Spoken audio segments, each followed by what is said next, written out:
Number 1, you cannot distinguish between empathy and overinvolvement in others' problems to avoid facing your own. You believe your intense focus on others' emotional states, your constant awareness of their needs and their struggles, your tendency to become consumed with helping them solve their problems reflects your exceptional empathic capacity. Yet, genuine empathy involves feeling with someone while maintaining clear boundaries between their experience and yours, understanding their emotional state without becoming lost in it, and offering support that respects their autonomy rather than taking over their problems. Your pattern differs fundamentally. You become enmeshed in others' struggles to the point where their problems become more real to you than your own, where your energy flows almost entirely toward managing their emotional states, while your own needs and struggles remain unaddressed, where you use focus on them as an avoidance mechanism that prevents facing your own unresolved issues and unmet needs. This overinvolvement serves a function that has nothing to do with genuine empathy. It allows you to avoid confronting your own pain, your own needs, your own patterns requiring change by keeping your attention focused outward on others' problems. When you are consumed with fixing someone else's life, with managing someone else's emotions, with solving someone else's problems, you do not have to face your own suffering or your own responsibility for creating a satisfying life. The focus on others operates as a distraction from yourself, as a way of feeling valuable and needed without doing the work of addressing your own wounds, as a mechanism for avoiding the discomfort of turning your attention inward towards issues you have not resolved. Why this is a good thing. Recognizing you're not a super empath, but rather a codependent person who overinvolves in others' problems to avoid facing your own creates an opportunity to address the actual issue rather than remaining trapped in a flattering mischaracterization. You can begin examining why you cannot tolerate turning attention toward your own life, what you are avoiding through your focus on others, and what needs remain unmet because you are investing all your energy in meeting others' needs. You can develop actual boundaries that allow genuine empathy without enmeshment. You can learn to support others without abandoning yourself. You can face your own issues rather than using others as a distraction. The growth requires releasing the super empath identity that justified your codependent patterns and accepting you have work to do on yourself that your overinvolvement in others has prevented. Number 2. You use your supposed empathy to manipulate others into meeting needs you will not state directly. You believe your exceptional empathic attunement to others' emotional states represents a gift that allows you to understand what people need before they articulate it, to provide support that addresses unspoken needs, to create deep connection through intuitive understanding that transcends verbal communication. Yet your actual pattern involves using your attention to others' emotional cues as a way to manage their perception of you and to manipulate them into meeting your needs without your having to express those needs directly. You attune carefully to what pleases others, not from genuine empathy, but from a strategy of providing what they want, so they will eventually provide what you want, of making yourself indispensable so they will not leave, of managing their emotional state so they remain available to meet needs you cannot acknowledge or request directly. This manipulation through supposed empathy manifests in specific patterns. You provide extensive support that creates obligation in others to reciprocate even when you claim you expect nothing in return.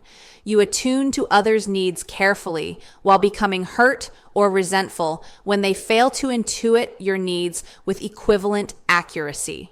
You give excessively, not from genuine generosity, but from unconscious calculation, that your giving creates a debt others must repay. You become wounded when others fail to read your unspoken needs with the same attention you pay to theirs, revealing that your empathic attunement serves a strategic rather than genuinely generous function. Genuine empaths can attune to others without requiring reciprocal mind reading, can give without creating obligation, and can express their needs directly rather than expecting others to intuit them. You cannot operate this way. Your empathic attunement serves to avoid vulnerable, direct communication of your needs. Your giving creates resentment when others fail to provide equivalent return. Your attention to others' unspoken states conceals your expectation that they should provide equivalent attention to your unspoken states. This pattern is not exceptional empathy. It is covert manipulation, where you use giving and empathic attunement as currency to purchase meeting of needs you will not acknowledge directly. Why this is a good thing. Recognizing your empathic attunement serves manipulation rather than a genuine gift allows you to develop capacity for direct, honest communication about your needs. You can learn to state what you need rather than expecting others to intuit it. You can give freely without creating obligation. You can recognize when you are attuning to others strategically rather than genuinely. The growth requires releasing the super empath identity that concealed your manipulation and accepting you have responsibility to communicate directly rather than using empathic giving as a covert way to get needs met without vulnerable asking. Number 3, you become overwhelmed by others' emotions because you lack a developed sense of self to maintain boundaries. You interpret your tendency to become overwhelmed by others' emotional states as evidence of your exceptional sensitivity, your capacity to feel so deeply that you absorb others' emotions in ways that typical people do not experience. You characterize your inability to maintain emotional boundaries as proof of your empathic gift, evidence that you feel things more intensely than others, a demonstration of your profound connection to human suffering. Yet your overwhelm reflects not exceptional empathy, but rather a lack of a developed sense of self that would allow you to feel others' emotions without losing yourself in them, to understand others' experiences without your own emotional state being determined by theirs, to maintain clear perception of where you end and others begin. This lack of self manifests through your emotional state being primarily determined by others' emotional states rather than by your own internal experience. You feel anxious when others are anxious, depressed when others are depressed, activated when others are activated, with minimal capacity to maintain your own emotional center when exposed to others' strong emotions. This reactivity is not empathy. It is enmeshment born from weak boundaries that reflect an underdeveloped self. Genuine empaths can feel with others while maintaining their own emotional stability, can understand others' suffering without being consumed by it, and can remain grounded in their own center while present to others' experiences. Your overwhelm also serves a defensive function. It allows you to avoid responsibility for your own emotional regulation by attributing your emotional state to others' influence. It permits you to remain in a victim position where others' emotions make you feel badly rather than facing that you lack capacity to manage your own emotional state independently. The overwhelm becomes an excuse for why you cannot maintain boundaries, cannot make decisions that serve your well-being when those decisions would disappoint others, and cannot establish your own life separate from others' needs and states. Why this is a good thing. Recognizing your overwhelm reflects a lack of self, rather than exceptional empathy creates an opportunity to develop boundaries and independent emotional regulation. You can work on strengthening your sense of self so you can feel others' emotions without being consumed, can maintain your own center while present to others, and can distinguish between empathic understanding and reactive enmeshment. The development requires releasing the super empath identity that characterized your lack of boundaries as a gift and accepting you have work to do, developing the capacity to maintain yourself in the presence of others' strong emotions. Number 4, you pride yourself on understanding others, yet remain baffled by why your relationships consistently fail. You maintain that your exceptional empathic capacity allows you to understand people at a profound level, to see beneath their defenses to their true selves, to comprehend their motivations and their needs with accuracy that others cannot achieve. Yet, despite this supposed profound understanding, your relationships consistently fail in similar patterns. You attract unavailable partners. You remain in harmful dynamics longer than reasonable. You feel consistently unappreciated despite your exceptional giving. You experience repeated betrayal or abandonment by people you thought you understood deeply.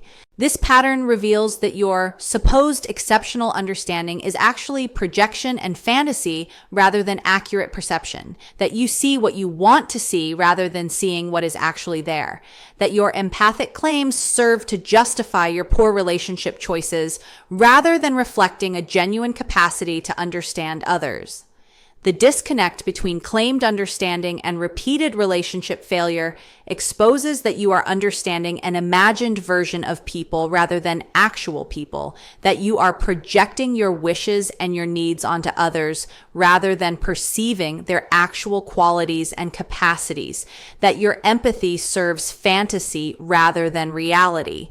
Genuine understanding would allow you to recognize red flags early, to assess people's actual demonstrated capacity rather than their potential, and to protect yourself from repeatedly choosing people who cannot meet your needs. Your supposed profound understanding fails to protect you from repeated harmful choices because that understanding is not actually accurate perception. It is wishful thinking disguised as empathic insight. The pride in your understanding also prevents learning from repeated relationship failures because you maintain that you understood them deeply, which means their failure to be adequate partners must reflect their problems rather than reflecting your poor assessment or your problematic patterns. You cannot learn from relationship patterns when you maintain you understood people accurately yet chose them anyway. When you insist your empathy gave you an accurate read, yet relationships consistently fail in similar ways.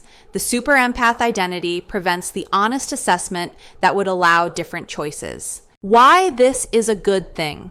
Recognizing your supposed exceptional understanding has not prevented repeated relationship failures allows you to examine whether you are actually perceiving people accurately or whether you are projecting wishes onto them. You can develop actual discernment that protects you rather than supposed empathic understanding that has consistently failed to prevent poor choices. You can learn to see people as they demonstrate themselves to be rather than as you empathically intuit them to be. You can recognize that repeated relationship failures indicate your perception is flawed rather than indicating you have bad luck with partners. The growth requires releasing the super empath identity that prevented examining your actual poor assessment and accepting you need to develop a different way of evaluating people based on their demonstrated behavior rather than on your empathic projections. Number 5, you feel superior to people you characterize as less sensitive, yet you treat them worse than they treat you. You maintain an implicit sense of superiority based on your supposed exceptional empathic capacity. You are more sensitive than others. You feel more deeply. You understand things that typical people miss. You possess a gift that elevates you above those with less developed emotional awareness. You characterize people with healthy boundaries as less empathic, people who prioritize their own needs as less caring, people who make rational decisions rather than being consumed by emotions as cold or disconnected. Yet, despite your supposed superior empathy and sensitivity, you treat people worse than they treat you. You violate others' boundaries while claiming your exceptional empathy. You fail to respect others' clearly stated needs while insisting you understand them profoundly. You dismiss others' experiences that do not match your empathic reading. You prioritize your emotional experience over others' explicitly communicated preferences. This contradiction exposes that your supposed exceptional empathy serves a narcissistic function rather than a genuine caring function. It allows you to feel special while excusing your actual lack of respect for others' boundaries and clearly stated needs. Genuine empathy generates respectful, considerate treatment of others. Your supposed empathy generates a sense of superiority that permits you to override others' explicitly stated preferences because you believe your empathic intuition about what they really need or feel supersedes their own self-knowledge and communication. The superiority also manifests in your judgments of people who establish boundaries with you. You characterize them as less evolved, less empathic, less capable of deep connection, when actually they are simply maintaining healthy boundaries that your enmeshed relating style cannot respect. You position yourself as more sensitive, when actually you are more invasive, more boundary violating, and more disrespectful of others' autonomy under the guise of exceptional empathic understanding. Why this could be a good thing. Recognizing your supposed superior empathy has not generated superior treatment of others allows you to examine whether you are actually as caring and sensitive as you believe, or whether you are using empathy claims to justify narcissistic patterns. You can develop actual respect for others' boundaries and explicitly stated needs rather than believing your empathic intuition supersedes their self-knowledge. You can recognize that people who maintain boundaries are not less empathic than you. They are more evolved than you in ways you have failed to develop. The growth requires releasing the super empath identity that served narcissistic superiority and accepting you have work to do. Learning to respect others rather than believing your empathic gifts exempt you from basic respectful treatment of others' autonomy. Number 6. You cannot handle criticism or feedback because you believe your empathic intentions excuse your impact. You respond to criticism or feedback about your behavior with defensiveness rooted in your super empath identity. You insist the other person misunderstood your intentions. You explain that your behavior came from a place of caring or empathy. You position their hurt or frustration as their failure to recognize your good intentions. You characterize their feedback as evidence they are less empathic or less capable of understanding you.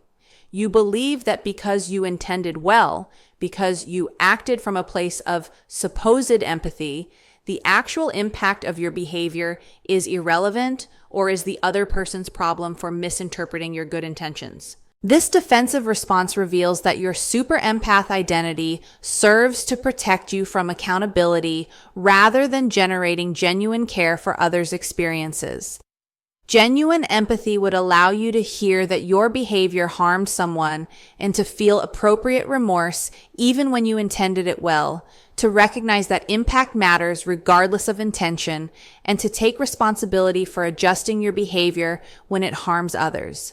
You cannot do this. Your identity as an exceptionally empathic person prevents you from accepting feedback, because accepting that feedback would contradict your self-concept as someone whose exceptional empathy means you understand others and care for them at a profound level. The inability to handle feedback also exposes that your supposed exceptional empathy flows one direction. You believe you understand others empathically, yet you cannot empathically receive their communications about how your behavior affects them. You can empathize with imagined internal states you project onto others, yet you cannot empathize with their explicitly communicated experience of your behavior. This selective empathy reveals that your empathic identity serves your narcissistic needs, rather than reflecting a genuine capacity to feel with others and to adjust based on understanding their actual experience. Why this could be a good thing. Recognizing your super empath identity prevents you from receiving feedback, allows you to develop actual accountability for your impact regardless of your intentions. You can learn that empathy means feeling with others when they tell you that you hurt them rather than defending your intentions, means adjusting your behavior based on their experience rather than insisting they misunderstood your empathic motives. You can recognize that inability to receive criticism indicates narcissistic defensiveness rather than exceptional empathy. The growth requires releasing the super empath identity that protected you from accountability and accepting that genuine empathy includes empathizing with others' explicit communications about your impact on them, even when that impact contradicts your self-concept as an exceptionally caring person. Number 7. You use your empathic identity to avoid taking action that serves your actual well-being. You explain your failure to leave harmful relationships, your continued tolerance of inadequate treatment, your inability to establish consequences for others' harmful behavior through your super empath identity. You understand them too deeply to abandon them. You feel their pain too intensely to establish boundaries that would hurt them. Your exceptional empathy prevents you from taking action that would serve your well-being if that action causes others discomfort. This framing makes your passivity and your tolerance of harm seem like evidence of your empathic gift rather than evidence of your fear or your codependence or your inability to prioritize your own needs. Yet, genuine empathy does not require accepting harmful treatment. Genuine empathy allows you to understand why someone behaves harmfully while simultaneously protecting yourself from that harm, to feel compassion for someone's struggles while establishing that their struggles do not excuse their impact on you, to care about someone while recognizing that caring does not obligate you to tolerate their inadequate or harmful behavior. Your inability to take action that serves your well-being is not evidence of exceptional empathy. It is evidence of fear of abandonment, of codependent need to be needed, of using empathy claims as an excuse for remaining in situations that harm you. The empathic identity also allows you to feel superior and special, even while remaining in dysfunctional dynamics. You are suffering because you care too much, because you feel too deeply, because your empathic gift means you cannot abandon people the way less sensitive people could. This framing transforms your passivity into evidence of your exceptional quality, makes your suffering meaningful rather than making it a signal that you need to make different choices.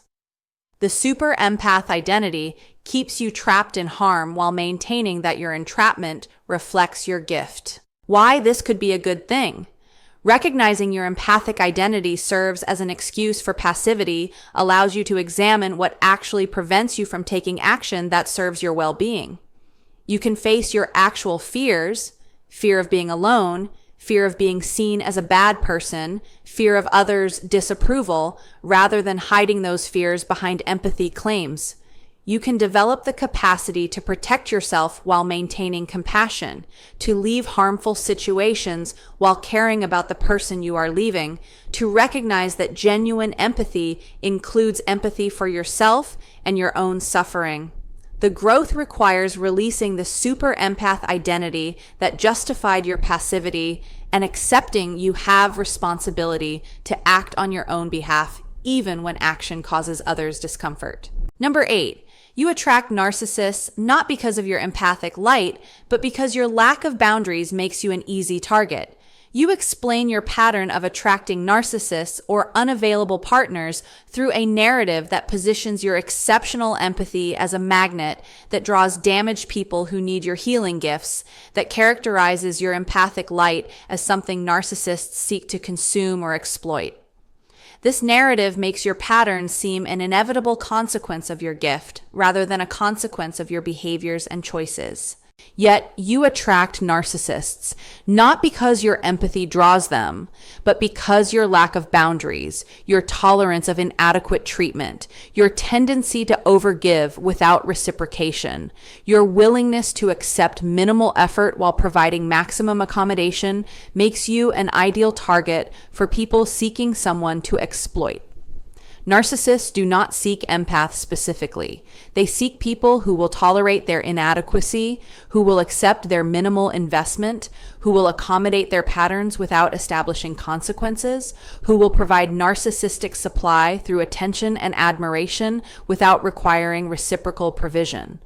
Your lack of boundaries and your pattern of over-giving while under-receiving makes you attractive to exploitative people, not because you possess a special empathic gift, but because you demonstrate through your behavior that you will tolerate exploitation. People with genuine, healthy empathy who also possess boundaries do not attract narcissists at the same rate because their boundaries make them unappealing targets for exploitation. Narcissists move on to easier targets who will not establish consequences. The narrative that you attract narcissists because of your empathic light also prevents you from examining your own role in selecting and remaining with narcissistic partners. You cannot learn from the pattern when you maintain that the pattern is an inevitable consequence of your gift rather than a consequence of your choices. You cannot develop different selection criteria when you believe narcissists seek you out because of your empathy rather than recognizing you select them based on your own unexamined patterns. Why this could be a good thing. Recognizing you attract narcissists because of your lack of boundaries rather than because of your empathic gift allows you to address the actual problem. You can develop boundaries that make you an unappealing target for exploitative people rather than believing you are doomed to attract narcissists because of your exceptional empathy. You can examine why you select unavailable partners, what familiar patterns they activate, and what you are seeking in these dynamics rather than maintaining you are passively targeted because of your empathic light. The growth requires releasing the super empath identity that characterized your pattern as inevitable and accepting you have agency to develop boundaries that protect you and to make different choices that serve your well-being. Number 9, you cannot distinguish between empathy and anxiety-driven hypervigilance about others' emotional states. You interpret your constant monitoring of others' emotional states, your vigilant attention to subtle shifts in their mood or energy, your tendency to become preoccupied with reading others' reactions as evidence of your exceptional empathic attunement. Yet this hypervigilance does not reflect empathy. It reflects an anxiety-driven need to monitor others' states to protect yourself, a trauma response where you learn to track others' emotions to predict and prevent harm, a fawn response where you attune carefully to others to manage their states and prevent their anger or abandonment. Your constant attention to others' emotional cues serves your anxiety and your safety rather than serving genuine empathic connection with them. This hypervigilance manifests in specific patterns that reveal its anxiety-driven nature. You monitor others' states compulsively rather than naturally. You become distressed when you cannot read someone accurately. You use your reading of others primarily to adjust your own behavior to manage their reactions. You are more focused on subtle cues that might indicate displeasure or withdrawal than on cues that indicate positive emotional states. These patterns expose that your attention serves to regulate your anxiety through monitoring and managing others rather than serving genuine interest in their emotional experience or genuine desire to support them. Genuine empathy involves receptive, open attention to others' experiences. Your pattern involves driven, anxious monitoring that serves self-protection. Genuine empathy allows rest when you are not actively engaging with someone. Your hypervigilance continues compulsively even when not necessary or helpful. Genuine empathy generates a caring response. Your hypervigilance generates anxiety and compulsive behavior aimed at managing others' states to protect yourself. Why this could be a good thing? Recognizing your hypervigilance reflects anxiety rather than empathy allows you to address the actual trauma or attachment wounds that drive your compulsive monitoring of others. You can work on developing security that does not require constant vigilance. You can learn to distinguish between genuine empathic attention and anxiety-driven hypervigilance. You can recognize that your pattern creates exhaustion and prevents genuine connection rather than reflecting an exceptional gift. The healing requires releasing the super empath identity that characterized your anxiety as empathy and accepting you have trauma responses requiring specific healing work rather than a gift requiring celebration. Number 10. You spend more energy managing how others perceive you than developing genuine self-awareness. You focus extensive energy on ensuring others see you as empathic, as caring, as a sensitive person who understands them. You craft your presentation to demonstrate your empathic qualities. You reference your sensitivity frequently. You position yourself as a person who feels deeply and cares profoundly. Yet this focus on managing others' perception of your empathy leaves minimal energy for actual self-awareness about your patterns, your motivations, your wounds requiring healing. You know extensive detail about others' internal experiences, yet you lack equivalent knowledge of your own internal landscape because your attention flows outward toward managing how others perceive you rather than inward toward understanding yourself.